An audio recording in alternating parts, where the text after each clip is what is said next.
Tonight, we have a special treat for you. We searched deep in our vault and uncovered a piece of tape that we think you'll really enjoy. The program is from an author series that was produced at the Cambridge Public Library back in 1995 and features a Harvard Law School student reading from a memoir that he wrote titled Dreams from My Father, a story of race and inheritance. This particular law school student distinguished himself as the first black editor of the Harvard Law Review, and then some years later as the first African-American president of the United States. Sit back and enjoy a special archival presentation with Barack Obama. Good evening. Thank you very much. I noticed today as I was in the hotel room getting ready that Colin Powell is also here today. We were going to coordinate our tours, and he was a little worried that I'd siphon off the crowds, but it looks like he did okay. I'm very happy to be here today, although I admit that when I am in libraries in Cambridge, I get exam flashbacks. I start breaking out into cold sweats. But this is, in fact, the first time that I've been to the Cambridge Public Library, which shows you the kind of life we lead over at the law school. We don't leave campus too much. A little bit about myself and the book, a little preface. As was said in the introduction, my father was a black African, and my mother was a white American. And much of my life was spent trying to reconcile the terms of my birth, that divided heritage, with the realities of race and nationality, tribal identities, that exist not just in this country but also overseas. So that this book is not so much a memoir, I think, as sort of a journey of discovery for me, some sense of trying to make sense of my family. And family is always a complicated thing, but it was a little bit more complicated for me. And part of that process of me understanding my family ends up understanding the larger forces that shaped my family. The first section of the book in particular talks about my grandparents and my mother's family, who grew up in such metropolises as Peru, Kansas, and El Dorado, Kansas. We're not sophisticates, we're not even liberal. We're about as mid-American as you could get. Really, if you look at pictures of my grandparents, and there's a picture on the cover of the book, and particularly in their older years, they look like they walked straight out of American Gothic. On the other side, my father's tribe, my father's family, came from a small Kenyan village on the shores of Lake Victoria. And sometimes we forget in some of the racial conflict that takes place in this country that contact between the West and Africa, and the West in Kenya and my father's village in particular, was relatively recent, so that my grandfather on my father's side was the first, or one of the first, Africans, black men, to ever see and meet and have direct contact with a white person. And this happened as recently as 1895. So that you have these widely divergent cultures coming together. And as a child, a lot of the conflicts that potentially arise out of that were tamped down in my life because they met in Hawaii. And they met at a time that was full of idealism. It was during the Civil Rights Movement. Hawaii, as it is, had sort of almost a mythic reputation of being multicultural. And so that my parents were swept up in the idealism of that time and the hopefulness of that time, the sense that you might be able to create in this country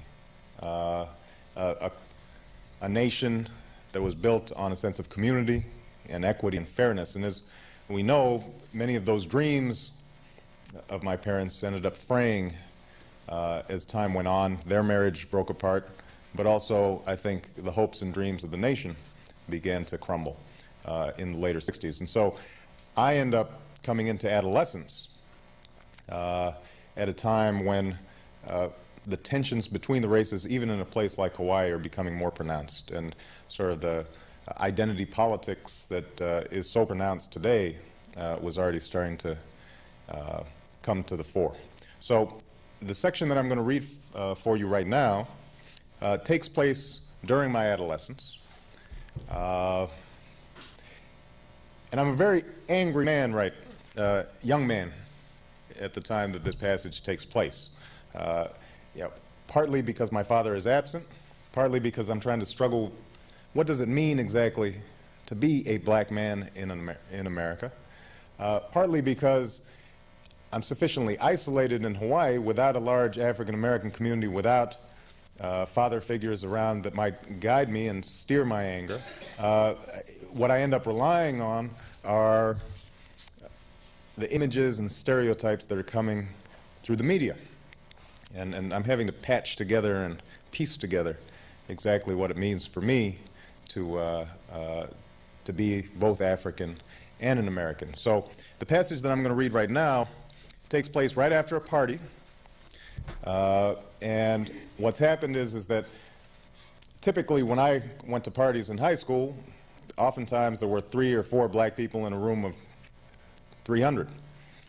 So finally, a black friend of mine and myself decided to invite some white friends to a black party out in an Army base, out in Schofield Barracks, one of the major Army bases in Hawaii. And we immediately sensed that they're a little uncomfortable being in this minority situation. You know, they're sort of trying to tap their foot to the beat. You know, they're being extraordinarily friendly. And after a while, they decide, after about half an hour, they say, well, Barack, let's get going. You know, we're feeling kind of tired, we're feeling this or that. And suddenly, this sense that what I have had to put up with every day of my life is something that they find so objectionable that they can't even put up with it for a day. And these are good friends of mine and folks who had stood by me for many years. Something is triggered in my head, and I suddenly start seeing, as I say in this passage, a new map of the world. A couple of other notes of explanation. As I work through this anger, this sense of betrayal, I've discovered that I'm feeling that same sense of betrayal from my family. It all starts coming together. And some of the characters in the book, there will be Gramps, in this passage rather. Gramps is my grandfather. Toot is my grandmother. That's short for Tutu, which in Hawaii means grandmother. At the time when I was born, she decided she was too young to be called Granny, or Grams, so we called her Toot. And the passage finally ends with me having a conversation with a close friend of my maternal grandfather, a close friend of Gramps, a black man from Kansas named Frank, actually at the time a fairly well-known poet named Frank Marshall Davis, who had moved to Hawaii and lived there. And so I have a discussion with him about the kinds of frustrations I'm having, and he sort of schools me on that I should get used to these frustrations. So let me dig in.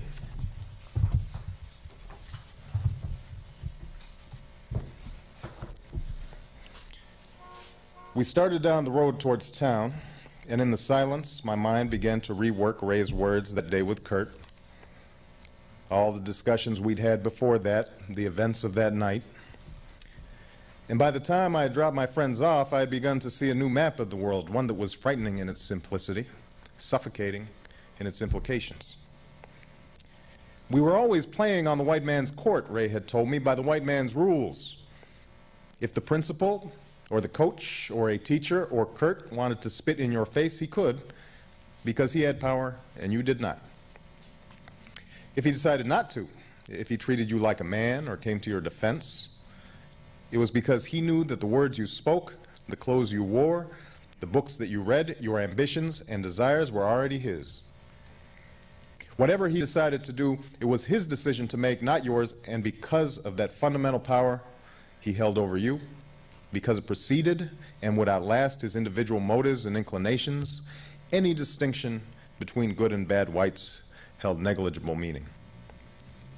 In fact, you couldn't even be sure that everything you had assumed to be an expression of your black unfettered self, the humor, the song, the behind-the-back pass, had been freely chosen by you. At best, these things were a refuge. At worst, a trap. Following this maddening logic, the only thing you could choose as your own was withdrawal into a smaller and smaller coil of rage, until being black meant only the knowledge of your own powerlessness and your own defeat. And the final irony, should you refuse this defeat and lash out at your captors, they would have a name for that too, a name that could cage you just as good, like paranoid, or militant, or violent, or nigger.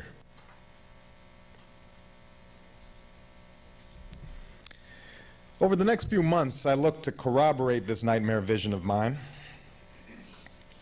I gathered up books from the library, Baldwin, Ellison, Hughes, Wright, Du Bois.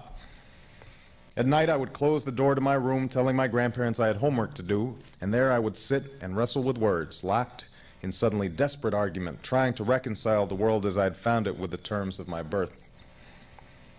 But there seemed to be no escape to be had. In every page of every book, in Bigger Thomas and Invisible Men, I kept finding the same anguish, the same doubt, a self-contempt that neither irony nor intellect seemed able to deflect. Even Du Bois' learning and Baldwin's love and Langston's humor eventually succumbed to its corrosive force. Each man finally forced to doubt art's redemptive power. Each man finally forced to withdraw, one to Africa, one to Europe, one deeper into the bowels of Harlem, but all of them in the same weary flight, all of them exhausted, bitter men, the devil at their heels. Only Malcolm X's autobiography seemed to offer something different. His repeated acts of self-creation spoke to me. The blunt poetry of his words, his insistence on respect, promised a new and uncompromising order, martial in its discipline, forged through sheer force of will. All the other stuff, the talk of blue-eyed devils and apocalypse, was incidental to that program, I decided. Religious baggage that Malcolm himself seemed to have safely abandoned towards the end of his life. And yet, even as I imagined myself following Malcolm's call, one line in the book stayed with me. For he spoke of a wish he'd once had, the wish that the white blood that ran through him there by an act of violence might somehow be expunged. I knew that for Malcolm, that wish would never be incidental. I knew as well that traveling down the road to self-respect, my own white blood would never recede into mere abstraction. So I was left to wonder what else I would be severing if and when I left my mother and my grandparents at some uncharted border. And two, if Malcolm's discovery towards the end of his life that some whites might live beside him as brothers in Islam seemed to offer some hope of eventual reconciliation, that hope appeared in a distant future, in a far-off land. Where were the people who would work towards this future and populate this new world? After a basketball at the university one day, Ray and I happened to strike up a conversation with a tall, gaunt man named Malik, who played with us now and again. Malik mentioned that he was a follower of the Nation of Islam, but that since Malcolm had died and he had moved to Hawaii, he no longer went to mosque or political meetings, although he still sought comfort in solitary prayer. One of the guys sitting nearby must have overheard us, for he leaned over with a sagacious expression on his face. "Y'all talking about Malcolm, huh?" "Malcolm tells us like it is, no doubt about it." "Yeah," the other guy said, "but I tell you what, you won't see me moving to no African jungle anytime soon. Or some goddamn desert somewhere sitting on a carpet with a bunch of Arabs. No, sir. And you won't see me stop eating no ribs either. Gotta have them ribs. And pussy too. Don't Malcolm talk about no pussy? Now you know that ain't gonna work." I noticed Ray laughing and looked at him sternly. "What are you laughing at?" I said to him. "You never even read Malcolm. You don't even know what he says." Ray grabbed the basketball out of my hand and headed for the opposite rim. "I don't need no books to tell me how to be black," he shouted over his head. I started to answer, then turned to Malik, expecting some words of support. But the Muslim said nothing, his bony face set in a faraway smile. I decided to keep my own counsel after that, learning to disguise my feverish mood. A few weeks later, though, I awoke to the sound of an argument in the kitchen. My grandmother's voice barely audible, followed by my grandfather's deep growl. I opened my door to see Toot, that's my grandmother, entering their bedroom to get dressed for work. I asked her what was wrong. Nothing. Your grandfather just doesn't want me to drive me to work this morning, that's all. I entered the kitchen and saw Gramps was muttering under his breath. He poured himself a cup of coffee as I told him that I'd be willing to give Toot a ride to work if he was feeling tired. This was a bold offer, for I did not like to wake up early. He scowled at my suggestion. That's not the point. She just wants to make me feel bad. I'm sure that's not it, Gramps. Of course it is. He sipped from his coffee. She's been catching the bus ever since she started at the bank. She said it was more convenient. And now, just because she gets pestered a little, she wants to change everything. Toot's diminutive figure hovered in the hall, peering at us from behind her bifocals. That's not true, Stanley. I took Toot into the other room and asked her what had happened. A man asked me for money yesterday while I was waiting for the bus. That's all? Toot's lips pursed with irritation. He was very aggressive, Barry. Very aggressive. I gave him $1 and he kept asking. If the bus hadn't come, why, I think he might have hit me over the head. Gramps was rinsing his cup when I returned to the kitchen. His back was turned to me. Listen, I said, Gramps, why don't you just let me give her a ride after all? She seems pretty upset. By a panhandler? Yeah, I know, but it's probably a little scary for her seeing some man block her way. It's really no big deal. He turned around and I saw now that he was shaking. It is a big deal.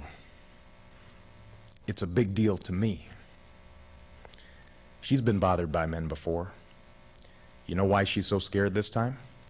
I'll tell you why. Before you came in, she told me the fellow was black. He whispered the word. That's the real reason why she's bothered. And I just don't think that's right.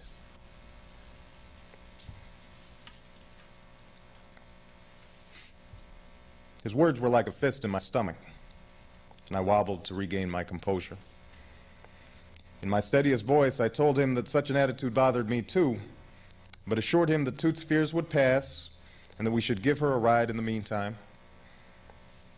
Gramps slumped into a chair in the living room and said he was sorry he had told me. Before my eyes, he grew small and old and very sad.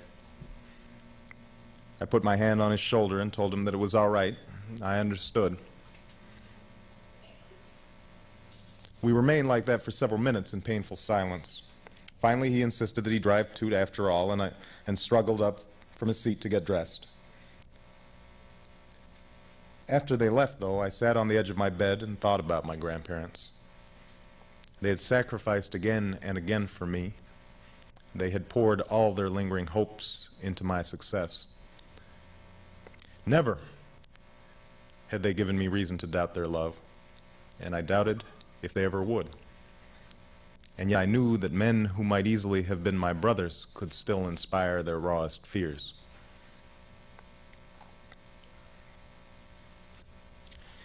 That night, I drove into Waikiki, past the bright-lit hotels and down towards the Alawai Canal.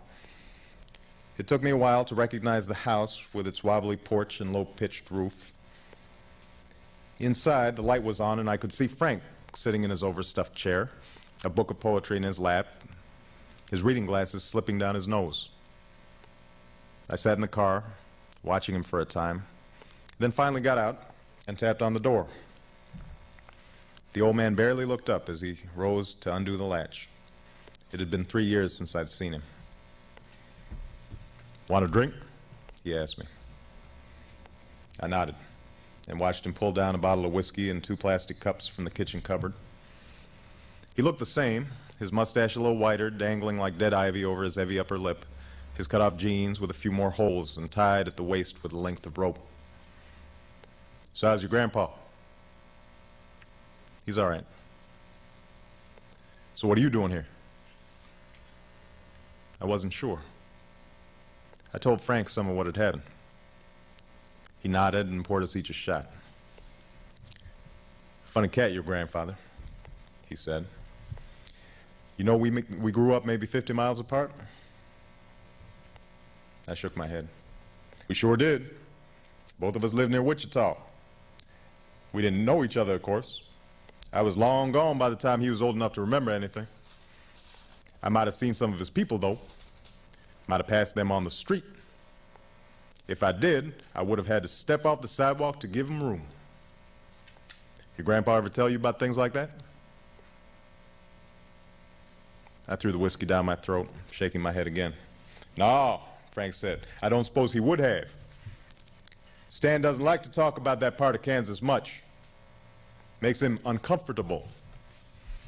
Why, he told me once about a black girl they hired to look after your mother. A preacher's daughter, I think it was. Told me how she became a regular part of the family. That's how he remembers it, you understand. This girl coming in to look after somebody else's children, her mother coming in to do somebody else's laundry, a regular part of the family." I reached for the bottle, this time pouring my own. Frank wasn't watching me now. His eyes were closed, his head leaning against the back of his chair, his big wrinkled face like a carving of stone. "You can't blame your grandfather for what he is," Frank said. "He's basically a good man. But he doesn't know me any more than he knew that girl that looked after your mother. He can't know me, not the way I know him.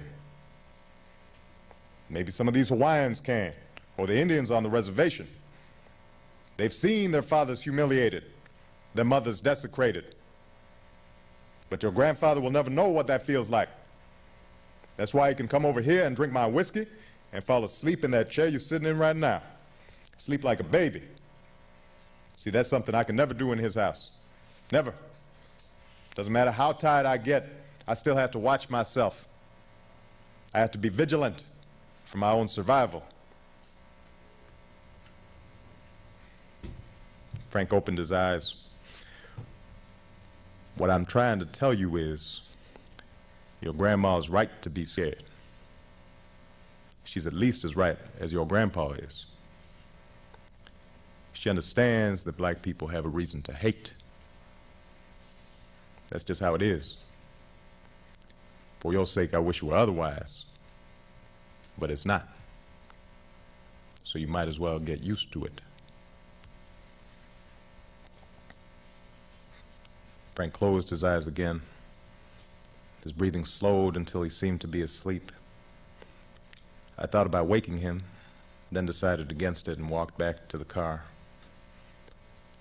The earth shook under my feet, ready to crack open at any moment. I stopped, trying to steady myself, and knew for the first time that I was utterly alone.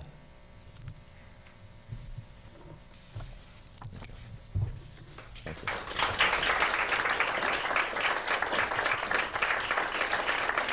Thank you.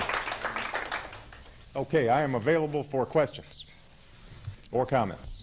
Right there. What motivated you to write the book? And I assume you work full-time at another job.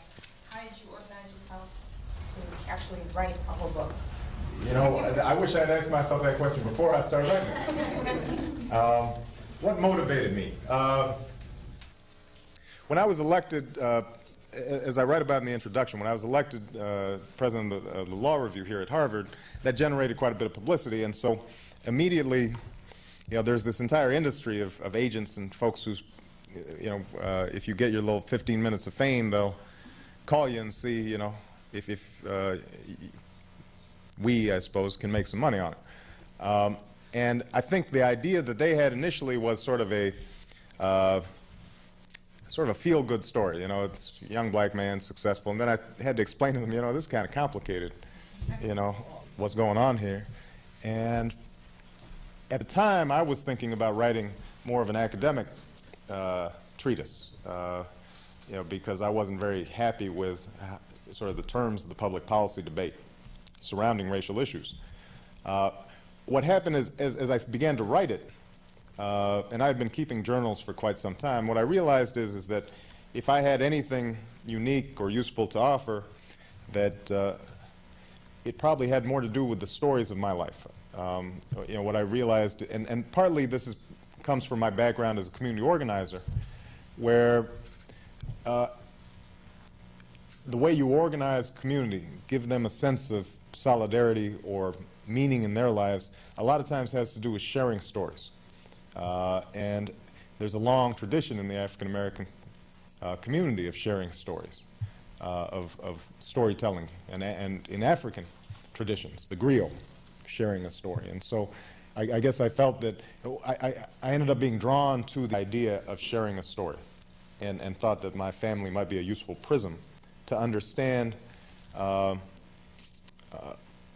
some of the complexities of racial issues, which get so simplified when they're debated on Crossfire or the McLaughlin Group or what have you. So that was the initial impulse. And I think there was a certain amount of expiation that took place because, although by that time I was well established and, I guess by conventional terms, successful or on my way to success, there was a lot of unworked through stuff that I had to write down and, clarify for myself. In terms of organizing to write a book, it wasn't very organized. I got an initial advance, which gave me sort of a jump. It allowed me to go back to Kenya, do some more research, because the last section of the book talks about Kenya. And so I started writing, but then immediately during the 1992 election cycle, I was approached by a number of people in Chicago to run a voter registration campaign, and I decided I'd do that, much to the chagrin of my initial publishers. But I thought the 1992 election was important, and the work needed to be done. So essentially, and right after that, I started working as a civil rights attorney. And so what I had to do was what I imagine most first-time writers do, which is, you write in the evenings, you write on the weekends. My wife, who was foolish enough to marry me right in the middle of this thing, didn't see much of me for the first 2 years or so that we were married. And I had to take some leaves of absence for a month or two once the first draft was written to try to polish it up a little bit. Yeah. Actually, I have a couple of questions. Okay. One, how do you feel about the increased sort of push to have multi-ethnic as a political category? And two, can you say a bit more about how you managed to sort of get record numbers of voters out in Chicago in just 6 months? Sure. In terms of the multicultural sort of checkoff box on census reports and things like that, I understand the impulse. I'm sympathetic to the impulse. In the end, I guess I don't agree with the strategy. This goes back to a constant debate about should we pretend that we've got a colorblind society, or on the other hand, is everything racial, everything tribal? And I guess I don't believe in those simplifications. I think Dr. King described it as the need for us to move from a either-or mentality to a but-and mentality. And I think the truth of it is that we share a great deal in common amongst the tribes. We have to continually work towards and affirm that commonality. But we have very different historical circumstances. And that, I think William Faulkner said, the past is never dead and buried. It's not even past. Well, that's certainly true when it comes to racial issues. And so the notion that somehow changing a census box will free up someone who's quote-unquote multicultural so that they will now be able to live as individuals as opposed to categorized into groups just strikes me as naive and potentially damaging from a political standpoint. I think that if anything, it just creates one more category. So now we have coloreds in America. And there was a long fight in South Africa to overturn that. So I guess that the simplest way to answer your question is if I'm in New York City trying to catch a cab, I can't hold up a little sign saying I'm multicultural. Well, you know, this is only because I'm decked out for this reading. Now, you know, if I had my homie look, then I might have some problems. So so I hope that answers your question. As far as voter registration, you know, we live in a very cynical time about politics. 1992, there was a window of opportunity where I think, having come out of the Reagan and Bush era, I think there was, and the Cold War being over, there was some sense that now was a time where we could look inward and do something domestically. And in the African American community, there was some sense of optimism, I think partly because President Clinton tapped into some good rhetoric, right? He said some right things about community, about mutual responsibility, about refocusing and redoubling our efforts to do something about the inner cities. And so we were able, in some ways, to work off of the energy that was being driven during that campaign. Most of it is not rocket science, it's just hard work. What you have to do is you have to go into churches, you have to go into sororities, you have to and recruit volunteers and train those volunteers and be systematic about, you know, putting them in spots throughout the city, and it also costs money, and so you have to, you know, raise money for it. But you know, in the end, it really has to do with being able to link together people's understanding that their self-interest is tied to the political process. And that is very difficult to do if you're in a situation in Robert Taylor Homes, let's say, where, which is a large public housing development in Chicago, a notorious public housing development, where things seem to, people feel like things are always happening to them, and they're not active agents. And so a lot of groundwork has to be laid to explain that, no, in fact, you are an active agent. You know, and you, sometimes you talk about welfare cuts, and that if you don't vote, somebody's going to cut your welfare. Sometimes you, as people develop, you can engage them in more sophisticated arguments about, you know, the potential power of a minority, particularly in primaries. But it's difficult work. There's no easy magic solution to it.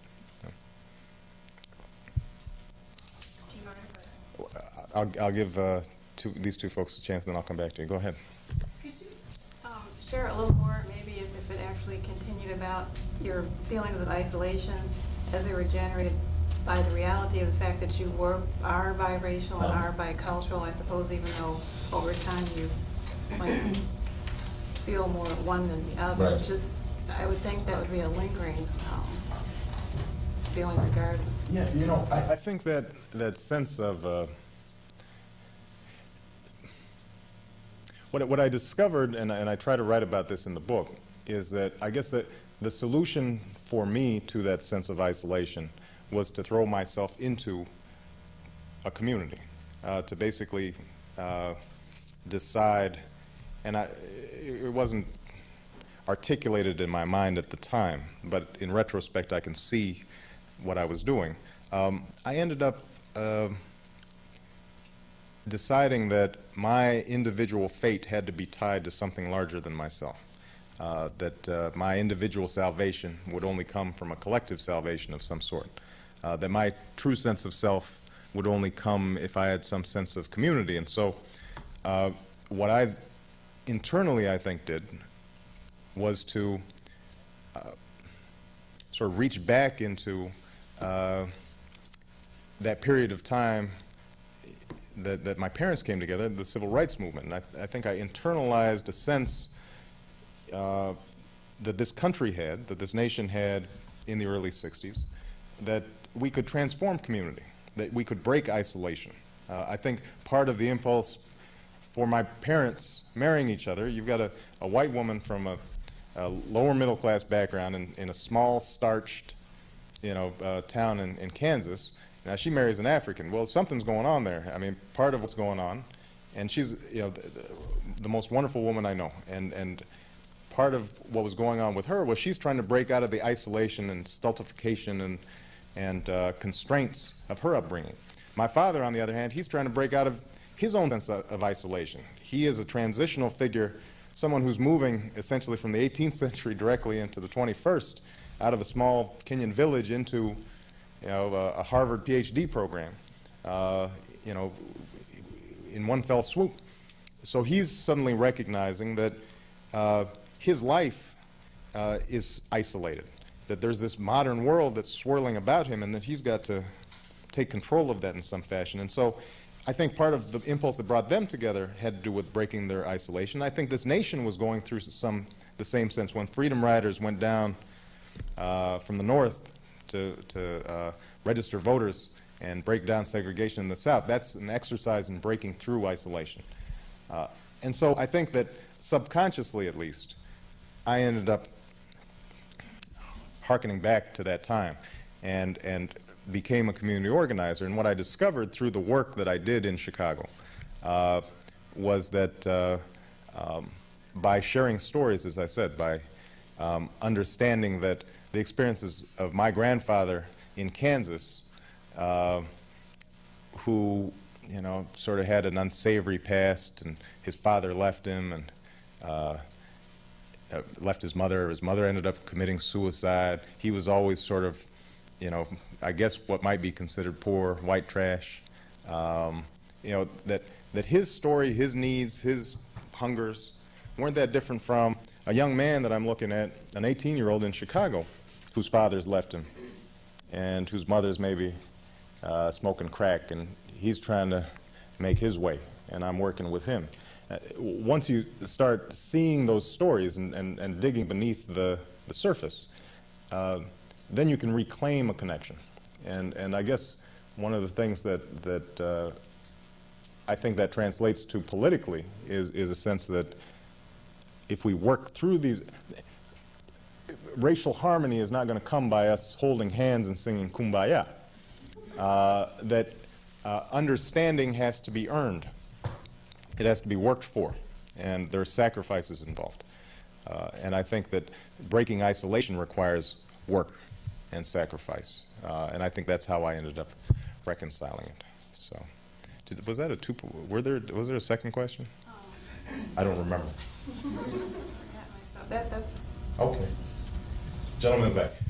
That was sort of what I had in mind. I wondered what you envision in your writing and community activity. What kind of a vision, realistically, you can see for America? I think you just began to touch on it, but maybe you can say more about it.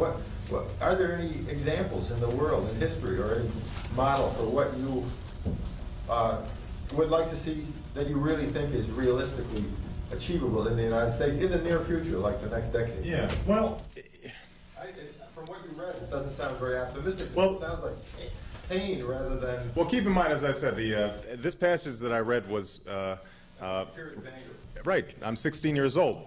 Right. Young men are just angry generally. Are you Right, it's a saying- testosterone kind of thing. Have you gotten over that? Because I've gathered that there is a lot of that going around, a lot of rage, but are you saying that you are not one of the people that I read about in Newsweek, which had a whole issue of it? Oh, right, the rage of the privileged class. Which I think I could understand entirely. I think I would feel that way too.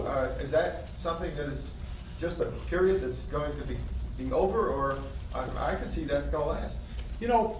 I end the book on an optimistic note. I mean, I think this is a comedy as opposed to a tragedy, this particular book. So I do work through the anger that I personally experience in my own life. But as I said, I think it gets transformed into an insistence on creating a politics that can address our past. I am... Our, you mean the whole country? The whole country. And, I remain optimistic about America. I remain, I believe in that we can appeal to the better angels of our nature. And I think that, my wife likes to say, a black woman who grew up in the south side of Chicago all her life, working class family, she likes to say, and I think this is true, that black folks are the most forgiving people because they've had the most practice. And And I think that's true. You know, this whole notion of black anger and black rage, you know, I think is greatly overstated considering what a brutal experience it has been in this country.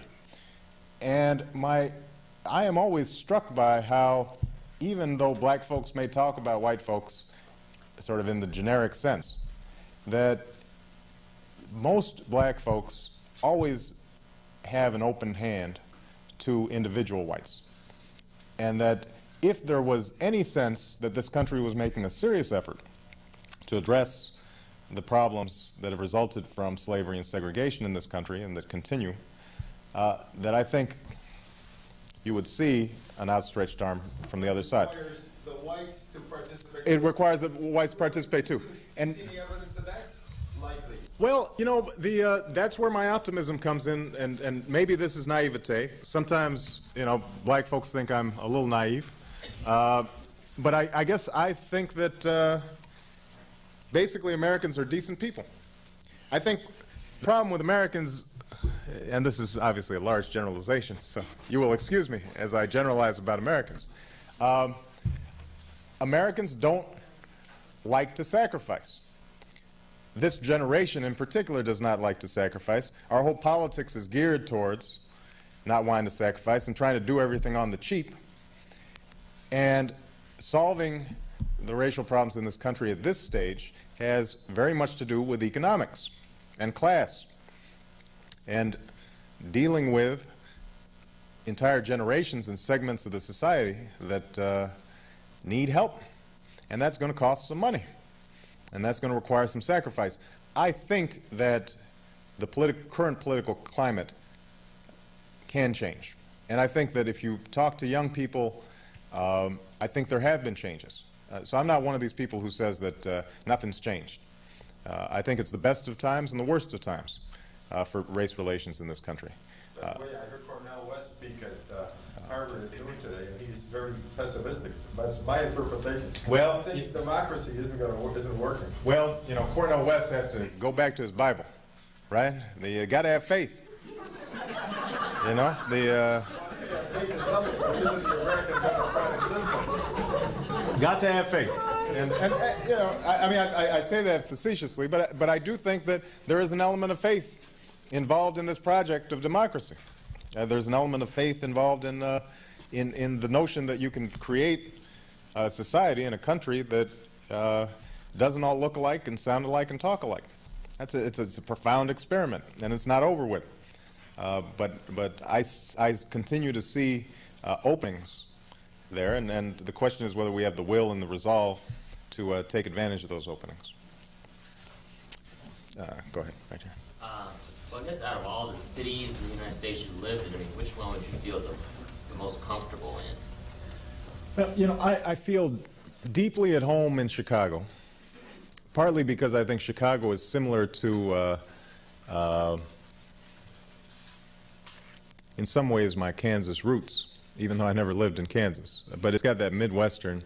Yeah, but I'm reminded of my wedding, where my grandmother, Toot, who I just read this passage, she's about 4'11", little white lady from Kansas, and she came down to the South Side where we were getting married, and she came to my mother-in-law's house, and you know, this is a woman who was a banker, right? So she's a little white Kansas banker lady, and she's walking in the middle of the South Side of Chicago, and you know, she's probably feeling a little tense about it, and she walks in and she sees sort of the spread that my mother-in-law's put out, and immediately her eyes light up, right? Because there's macaroni and cheese, and you know, coleslaw, and succotash, and other things that I don't eat, Jello molds, you know, and it seems funny, but there was an immediate connection there, and I think it has to do with some sense. And my mother-in-law reminds me very much of my grandmother in terms of some basic sensibilities, a certain stoicism, an unwillingness to complain and gripe all the time about things just to get on with it. So I feel comfortable in Chicago for that reason. Chicago is a highly segregated city, and that creates discomfort not so much for me, because since I work in a wide circle, you know, I can move in a lot of different neighborhoods, but it lacks the cosmopolitan feel of, say, New York. And I confess that when I go on a vacation and, you know, take a weekend in New York, and I'm just walking down the street and I'm hearing, Pakistani over here, and I hear, Creole over here. That makes me feel sort of that I'm part of this wider world. And us folks in the Midwest, we're landlocked, so we sometimes kind of forget that. But why don't I take one more question? Go ahead. Yeah, I had actually two unrelated questions. Okay, let's see if I can. Your choice, whichever. All right. But the first is if you could describe a little bit what you learned when you were in Africa, or what you brought back. And the second question was, if you could tell us what your civil rights law practice is like. Okay. As far as Africa, as I said, the entire book ends in Africa. It was an interesting process for me because my personal journey to discover very directly who my family was, I think, mirrors a more abstract sense of a lot of African Americans that they need to go back and reclaim their roots. And a further parallel exists because in the same way that I think I had looked at my father as sort of an idealized image, so does the African American community, I think, tend to idealize Africa, look at it through rose-tinted glasses, if it thinks about it at all. Now, part of that is counteracting years of feeling ashamed about Africa. So, going back, I think, for me, was to embrace at least a partial truth about Africa, which is that there's good in Africa and there's bad in Africa. There's great joy and much to be learned from Africa, but that there's also much to be discarded about certain African traditions. A very specific example is the sexism that exists in Africa, which I think debilitates the country. So, I think that's more than anything what I brought back, until you get to sort of a more mystical plane where, it is true that when you're on the Serengeti and you're looking out across the expanse, time feels different, and you bring back something, I think, that is different and stays in you. But I know, for example, I took my wife back, and as I said, she grew up in the south side of Chicago, and what she realized was that she was an American. I think very profoundly she realizes. Now she's a very beautiful, regal, African-looking, brown-skinned sister. And she goes there, and we go up to my grandmother's village, and first of all, she's riding in matatus, these little jitneys that are bumping along the road, and there are chickens on her laps, and she's, what was that game when we were kids, right? And you put your twist, right? That's how it feels. And so we get up there, and my little cousins, they all start pointing at her and saying, "Look, the Wazungu," which means the white lady. Now, for a girl from the south side of Chicago, whose complexion is about like this young lady's right here, that's sort of a stunning, welcome. But beyond the superficial things, I think what you realize when you go back is that African Americans already partake of a hybrid culture. We're part of a hybrid culture, and we can't deny that. So in some ways, the more obvious biracial identity that I have to affirm, African Americans also have to affirm. And white Americans have to affirm because they partake in a hybrid culture. I mean, the truth of the matter is that American culture at this point, what is truly American, is black culture to a large degree. Flip on the television set. Look at Pulp Fiction. You can choose whatever examples you want. It's had a profound influence on this entire nation, and it has to be affirmed. In terms of my civil rights practice, it's hard. It's hard right now because Reagan and Bush appointed judges that are not sympathetic to civil rights laws. And one of the things that I always try to emphasize is, there is so much debate about affirmative action and very little talk about enforcement of anti-discrimination laws. It is incredibly hard to bring a discrimination suit these days in the courts. Incredibly hard. First of all, you've got corporations who are willing to spend $500,000, $750,000, $1 million worth of legal fees to defend one case. You've got a black plaintiff or a woman plaintiff on the other side who, if she can find a lawyer who's willing to take the case on contingency, is still looking at $40,000, $50,000, $100,000 worth of just costs. These aren't legal fees, just costs. They get worn down, and then you have a court that has cramped readings of existing laws. And so, I just finished a case where a black man who was the only black employee in a sales force of 150, the first week on the job, his manager, who is now the CEO of a company, which is a Fortune 500 company, pointed to him while standing next to a customer and said, "See, I don't have to worry about the EEOC. I've got my nigger in the window." Said, and this is not uncommon.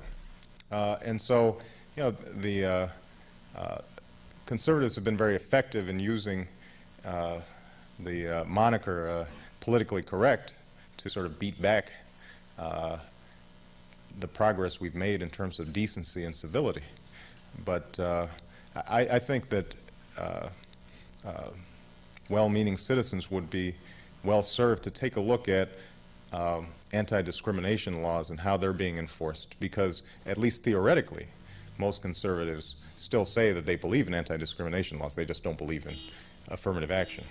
In practice, however, it's very hard to apply those laws in a just and equitable way.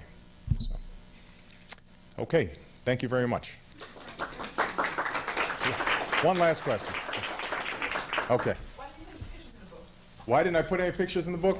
I guess I don't know, there was a part of me that thought, pictures are like for, Frank Sinatra writes his autobiography, then people want to see him dancing with Mia Farrow or something.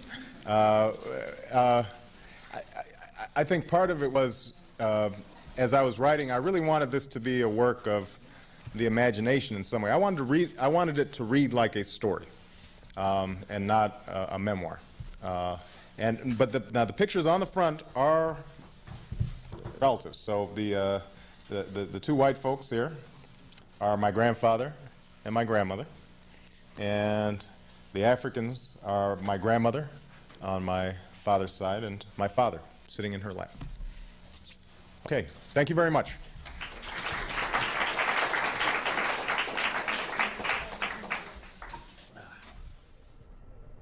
We hope you enjoyed this special archival presentation from our Video Vault. For the staff of 22 CityView, I'm Richard Keynes. Good night.